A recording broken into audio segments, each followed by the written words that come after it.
I love Thursdays because Dr. Firamonte comes in and he always brings a gorgeous animal like Snowball here. This is Snowball. She's over at the Maryland SPCA, and we have her on today because we wanted to demonstrate how to control your pet when you're out for walks and they meet other dogs, or when you take them to the dog park. So Snowball's wearing her nice, firm, solid collar. It's non-breakable. It won't break away. She can't get loose.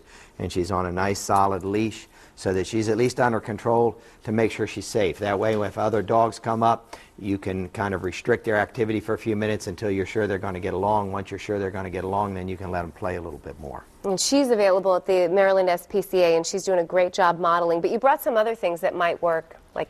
Yeah, these are different collars. This is a choke collar, we call it. It's used for the larger animals to help make sure that you have control, so that if you're a smaller person and you weigh 100 or 120 pounds, the dogs don't pull you over.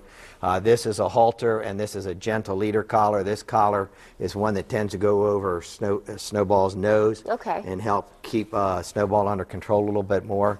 If you have a dog that's got a bad neck, or you're worried about hurting the neck, you can use one of the halters that they have. But any of these things are important to use so that you have your pet under control until you're sure that it's in a safe environment. Once you're sure it's in a safe environment, such as a fenced-in dog park, you can let them run loose, you can let them have fun, but you need to make sure that they know the other animals that are in that area so that one of them doesn't come up to the other, jump on them, and challenge them and have a problem. Snowball doesn't need any of that. She's like a little statue here. So we have some questions from viewers. All right, the first one involves, it's from Donna. She has a Yorkie, and she said that the Yorkie has skin problems. Yes. And her problem was that she's had this dog for about 3 years now, and it's had problems that are getting worse and worse. And Donna, the thing we want to let you know is that this is obviously a very serious skin allergy problem. You want to make sure that you can diagnose whether it's something that happens year-round or whether in the dead of winter you don't have any problems. If your dog is better in the dead of winter, that means it probably is more of a food allergy than a seasonal pollen allergy. You're definitely going to have to make sure you're using all of the medications your veterinarian has said. Atopic is another one that you might want to add to the mix.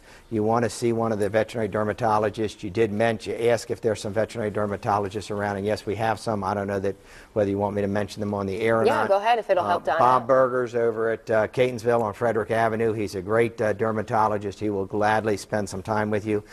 Definitely this dog needs to be allergy tested to make sure we do everything you can. Yes, it's expensive to do the allergy testing. No, it doesn't always work. But you're going to need to do all of these things with a dog that's having this many problems. Now, Dr. Firamonte, one really quick last question that we got from Facebook. Somebody who has a lab with ear infections, what do you do for something like that? Again, ear infections, usually the underlying problem with that is an allergy. So you've got to go in and treat the allergies more aggressively. This entry that we had for Facebook was talking, and they weren't using enough aggressive allergy treatment. So talk with your veterinarian, make sure you get your allergies under control. Once you get your allergies under control, you'll get your ears under control.